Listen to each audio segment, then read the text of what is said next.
Hello बच्चों, तो अब बात कर रहे हैं हम ह्यूमन हेल्थ एंड डिजीज में इम्यूनिटी की।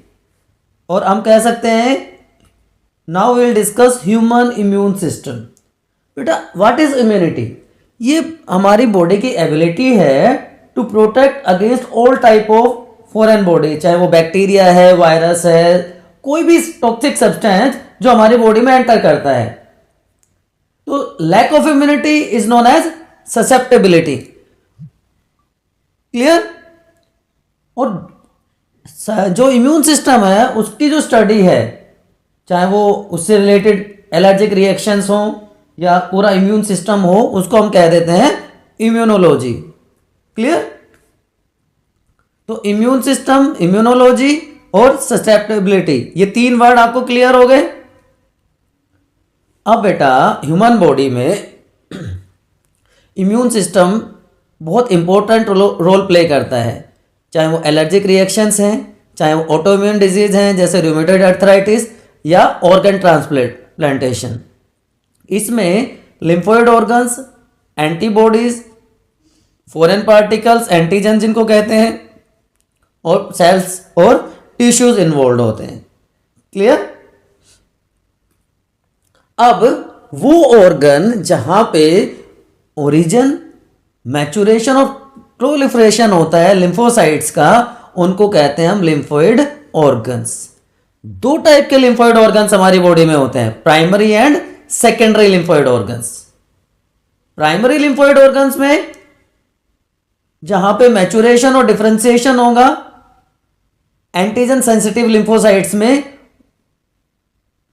बोन मैरो और थाइमस आते हैं। आप यहां पे देख पा रहे होंगे, बोन मैरो यहां पर है, ठीक है, ये रेड मैरो आपको दिखाई दे रही है, ये पूरा बोन का स्ट्रक्चर है। और थाइमस में राइट और लेफ्ट लोब आपको क्लियरली दिख रहे होंगे।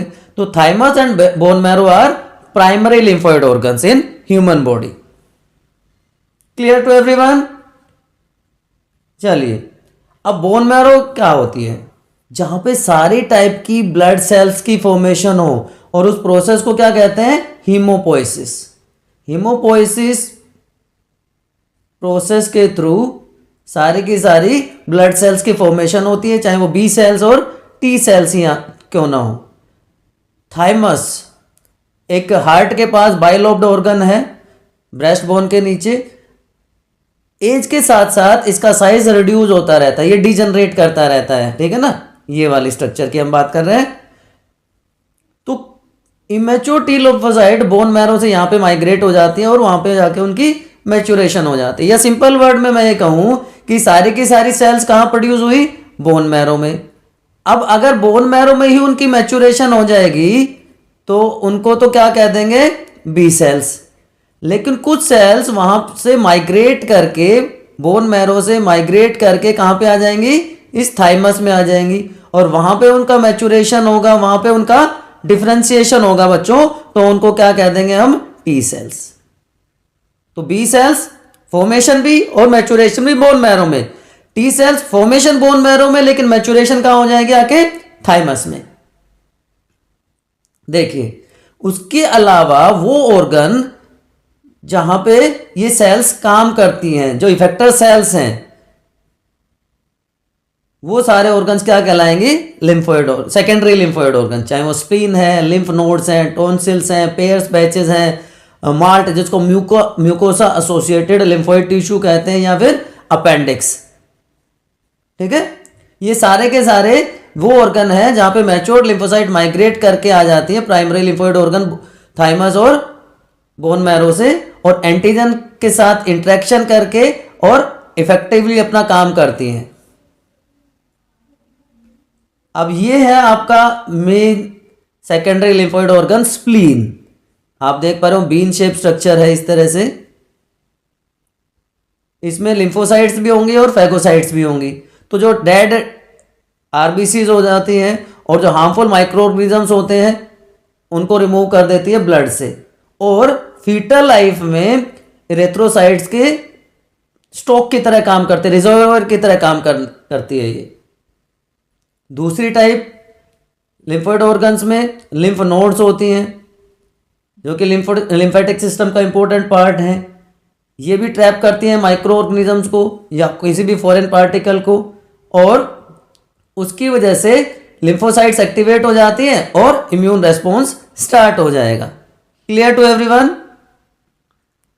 Malt, mucosa associated lymphoid tissue, जो जितनी भी लिम्फोइड टिश्यूज हैं उसका 50% बेटा माल्ट बनाती है। तो जो हमारे विसरल ऑर्गन्स हैं, चाहे वो लाइनिंग है रेस्पिरेटरी ट्रैक की, डाइजेस्टिव ट्रैक की, यूरिनोजेनिटल ट्रैक की, उनमें सब में ये प्रेजेंट होता है। तो ये तो बात हो गई हमारे लिम्फोइड ऑर्गन्स की, primary and secondary lymphoid organs. अब एग्जैक्टली हम स्टार्ट करते हैं इम्यूनिटी क्या क्या होती है, उसके क्या टाइप्स हैं, कैसे ये काम करती है। तो देखिए बेटा, दो टाइप की इम्यूनिटी हमारी बॉडी में होती है। एक को कहते हैं इन्नेट, नेचुरल या नॉन स्पेसिफिक। जो बाय बर्थ होती है उसको कहा जाता है इन्नेट इम्यूनिटी, और लाइफ टाइम में जो हम गेन करते हैं that is called acquire, adaptive और स्पेसिफिक।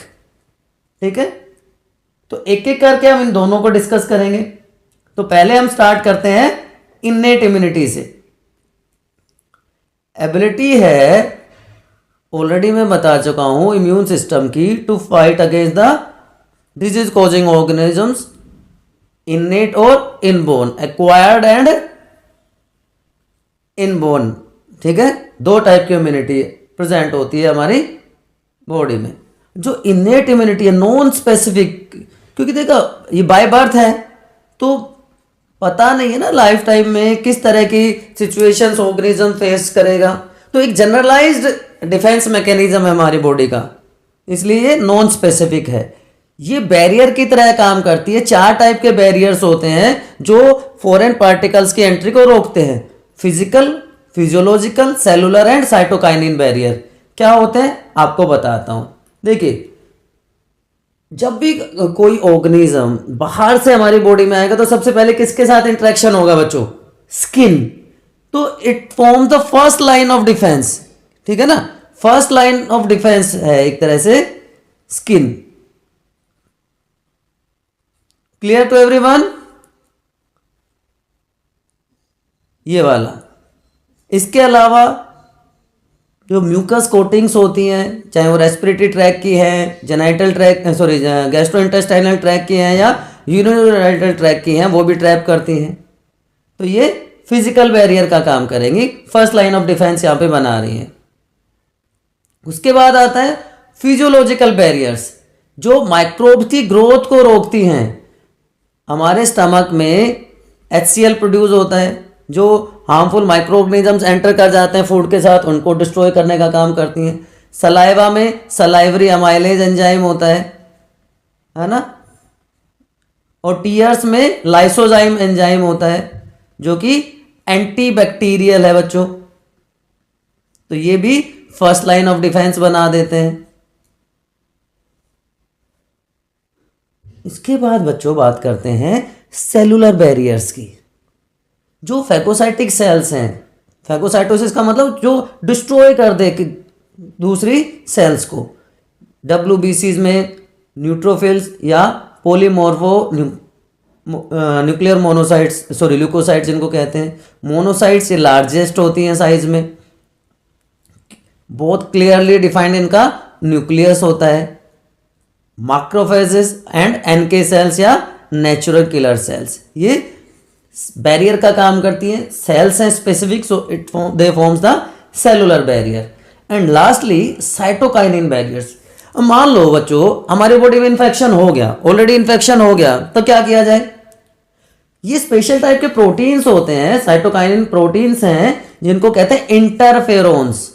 ये स्पेशल टाइप के प्रोटीन क्या करते हैं, जो नॉन इन्फेक्टेड सेल है उनको इन्फेक्शन से बचाती है। मान लो ये बहुत सारी सेल्स हैं, अब ये इसमें इन्फेक्शन हो गया, अब ये इंटैक्ट है अभी तक, तो इसको प्रोटेक्ट करने के लिए ये एंटीवायरल प्रोटीन्स बन जाते हैं जिनको हम क्या कहते हैं? इंटरफेरोन्स। समझ आई बात?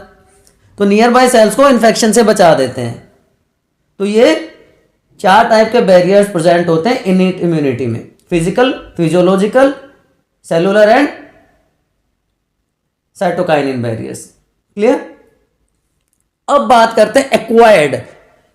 नाम से ही पता चल रहा है जो लाइफ टाइम में हम गेन करते हैं, चाहे वो हेल्दी डाइट के थ्रू हो, चाहे वो योगा मेडिटेशन के थ्रू हो या स्पेशल डाइट के थ्रू हो, है ना, तो ये स्पेसिफिक हो जाती है, इट इज हाईली स्पेसिफिक, कि जैसा एंटीजन आएगा उसके इसके हिसाब से ये रेस्पॉन्ड करेंगे। तो जो इम्यून रेस्पॉन्स होते हैं बच्चों वो भी दो टाइप के होते हैं। Immune responses are of two types, primary immune response and secondary immune response.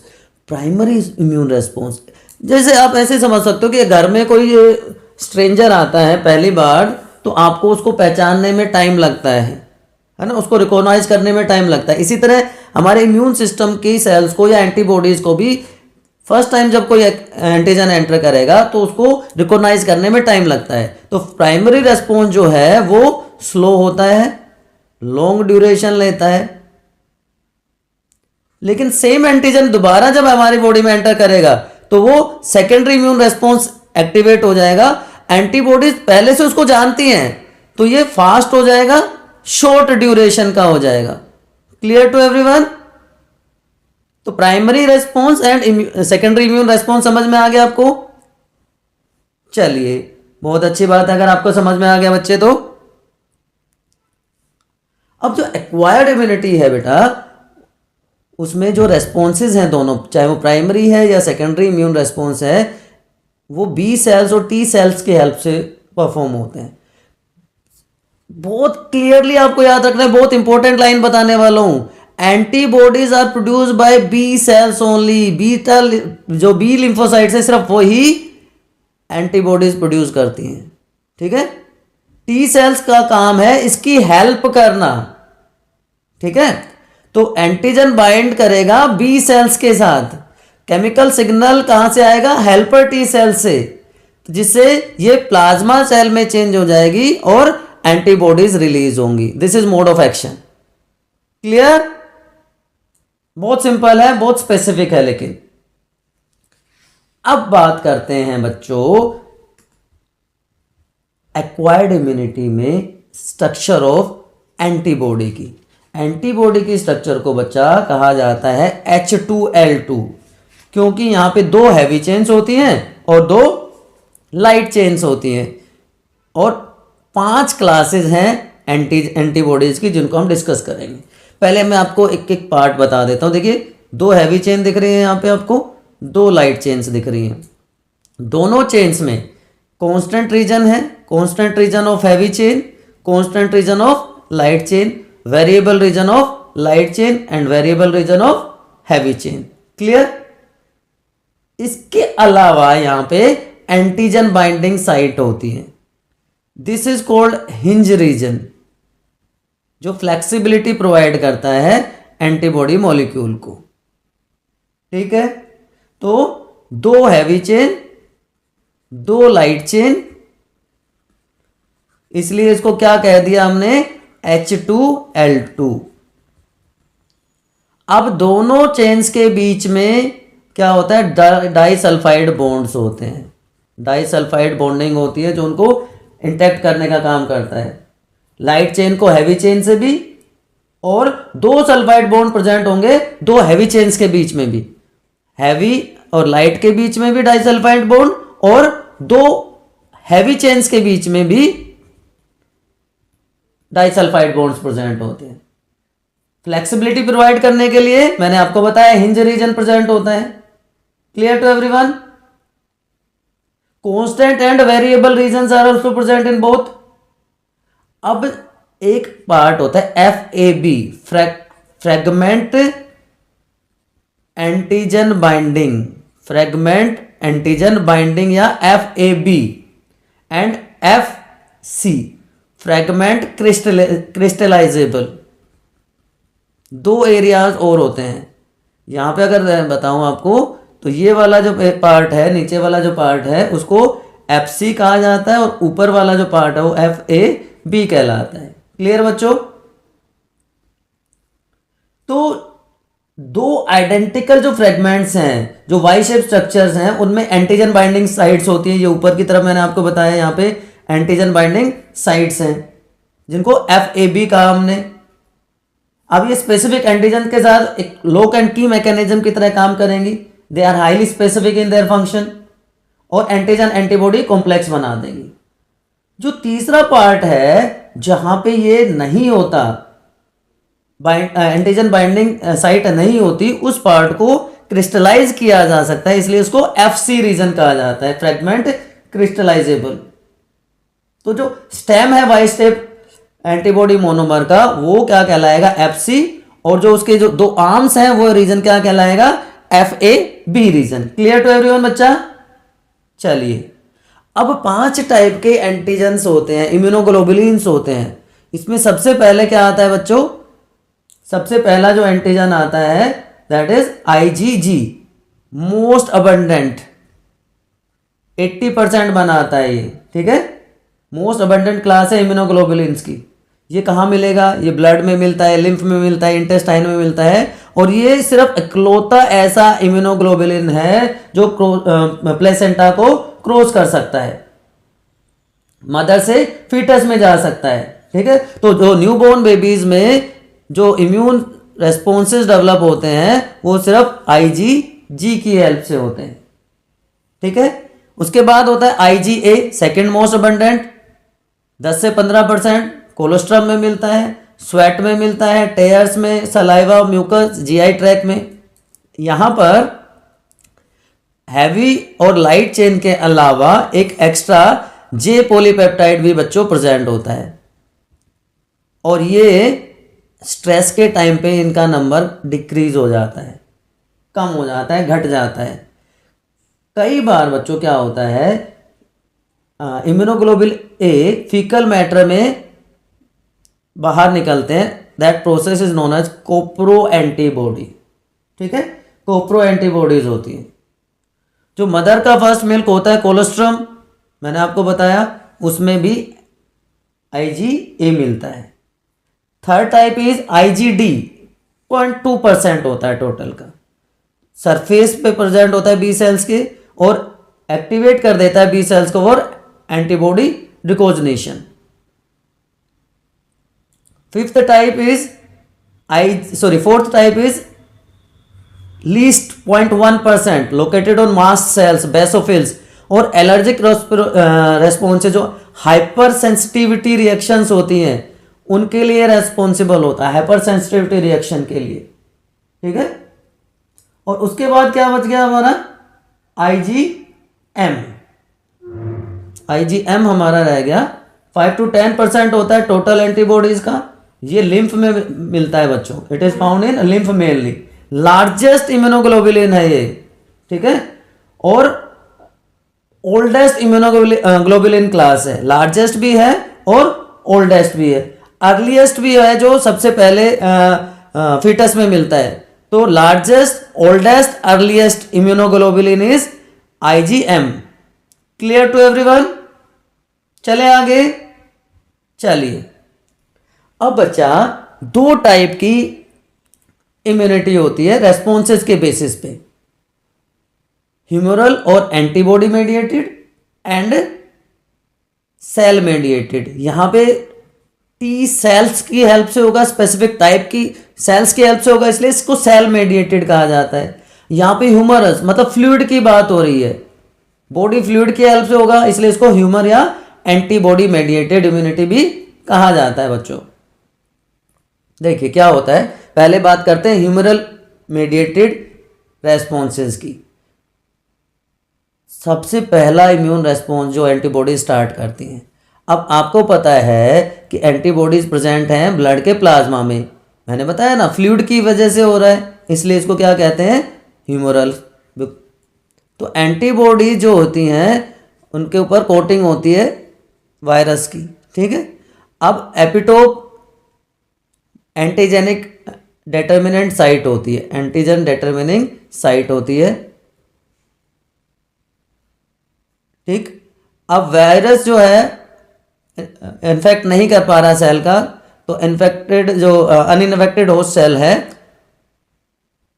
वो उसके साथ क्या होगा, जो टारगेट वायरस है, जो एंटीजन है हमारा, उसको ये न्यूट्रोफिल जो है वो टारगेट करके उसको डिस्ट्रॉय कर देती हैं, ठीक है। ये तो बहुत सिंपल सा मैकेनिज्म हो गया, है ना। क्लियर टू एवरीवन, समझ में आया आपको स्टेप वाइज। लेकिन सेल मेडिएटेड इम्यूनिटी में बच्चों क्या होगा, स्पेशल टी सेल्स की हेल्प से होता है। अब ये सेल्स, इन सेल्स में एबिलिटी होती है to differentiate between self and non self, इसीलिए ग्राफ्टिंग पॉसिबल नहीं होती, ग्राफ्टिंग के रिजेक्शन बहुत ज़्यादा होते हैं। तो ये जो टी सेल्स हैं ये एंटीजन के साथ कांटेक्ट करके और ग्रैन्यूल्स रिलीज करते हैं, और वो जो है मेजर हिस्टोकम्पैटिबिलिटी कॉम्प्लेक्स बना देंगे, जिससे जो वायरल एंटीजन्स हैं वो डिस्प्ले करेगा और granules cell to cell recognition करके और उसको डिस्ट्रॉय करने का काम कर देगा। या आप सिंपल वर्ड में समझ सकते हो कि टी सेल्स की हेल्प से जो इम्यूनिटी डेवलप होती है उसको हम क्या कहते हैं, सेल मेडिएटेड इम्यूनिटी। ये टी सेल्स 3 टाइप की होती हैं, T helper cells, T killer cells जिनको साइटोटॉक्सिक टी सेल्स भी कहते हैं, एंड मेमोरी टी सेल्स। इसके अलावा भी बच्चों टी सेल्स होती हैं, सप्रेसर टी सेल्स होती हैं। तो जो सेल मेडिएटेड इम्यूनिटी है बच्चों, आपको याद रखना है, ये प्रोटेक्ट करती है against virus, fungi and bacterial infections जो ऑलरेडी एंटर कर गए हैं और सेल में। ये टिश्यू ट्रांसप्लांट्स के केस में भी काम करती है, और इसीलिए रिजेक्शन बहुत ज़्यादा हो जाता है, इसलिए डोनर्स भी इजीली अवेलेबल नहीं हो पाते हैं बच्चों। क्लियर टू एवरीवन, ठीक है। एक्वायर्ड इम्यूनिटी, अब tissue matching, blood grouping matching बहुत एसेंशियल है किसी भी ग्राफ्ट के लिए, क्योंकि उसके बाद पेशेंट को इम्यूनोसप्रेसेंट लेने पड़ते हैं पूरी लाइफ टाइम तक। तो मैचिंग कैसे करते हैं आपने ऑलरेडी पढ़ा हुआ है कि अगर रेसिपिएंट का ब्लड ग्रुप ओ है तो डोनर का ब्लड ग्रुप ओ ही होना चाहिए। अगर रेसिपिएंट का ब्लड ग्रुप ए है तो डोनर ओ होगा या ए होगा। अगर बी है तो ओ और बी। ओ को यूनिवर्सल डोनर कहते हैं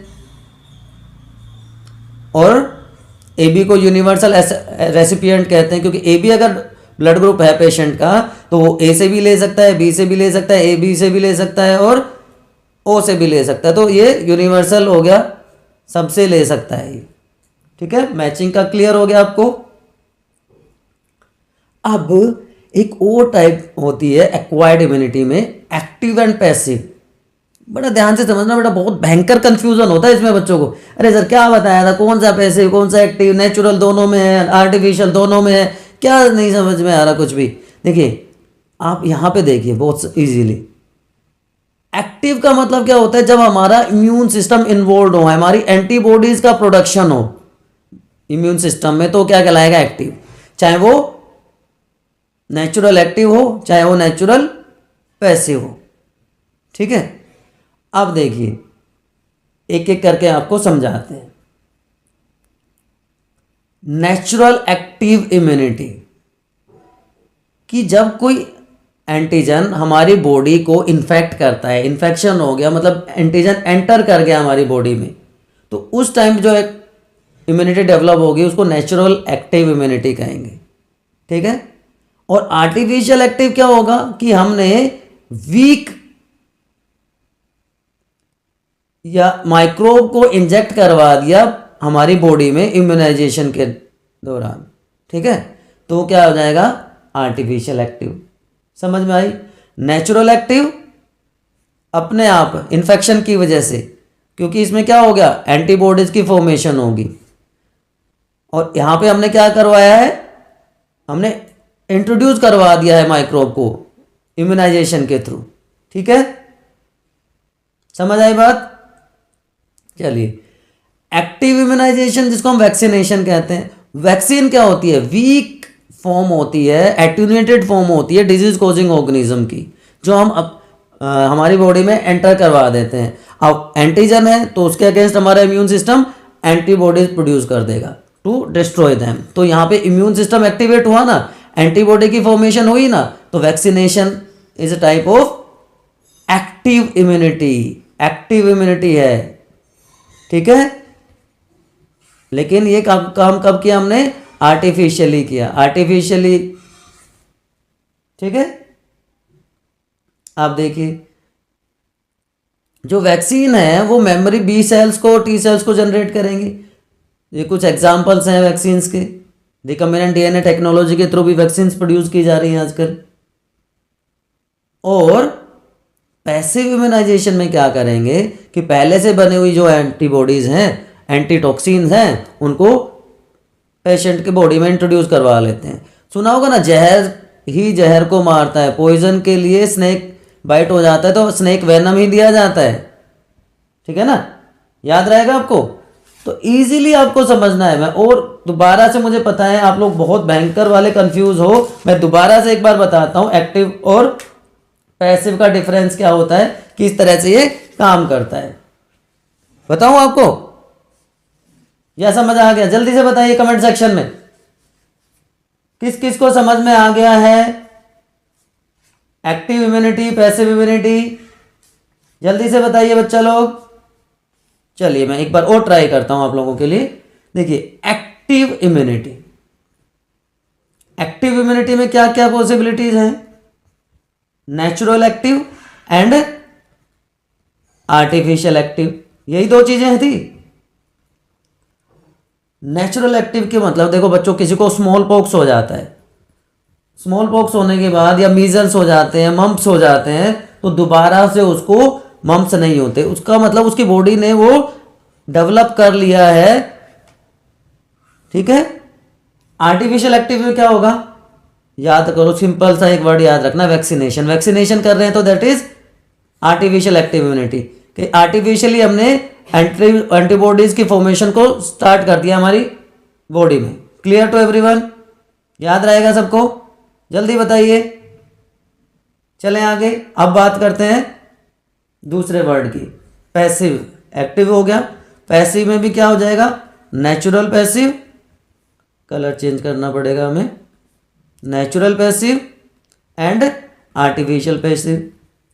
नेचुरल पैसिव इम्यूनिटी क्या है कि मदर से प्लेसेंटा के थ्रू जो फीटस में एंटीबॉडीज गई, आईजीजी हमने पढ़ा अभी, वो क्या है? नेचुरल एबिलिटी है, उसमें हमने कुछ नहीं किया, कोई एंटीबॉडी लेकिन उसमें एक्टिवेट नहीं हुई। आर्टिफिशियल एक्टिव का क्या करेंगे? वैक्सीनेशन के बाद क्या आता है? इम्यूनाइजेशन। कि पहले से प्रिपेयर्ड जो एंटीबॉडीज हैं वो इंट्रोड्यूस करवा दी। एटीएस याद रखना, एंटी टेस्टनस सेरम, ठीक है। तो पैसिव इम्यूनिटी में इम्यूनाइजेशन आएगा, एक्टिव में वैक्सीनेशन आएगा। एक्टिव नेचुरल में एक बार बीमारी होने के बाद दोबारा से जो नहीं होती वो नेचुरल एक्टिव है। नेचुरल पैसिव मदर से फीटस में जो जाता है दैट इज नेचुरल पैसिव।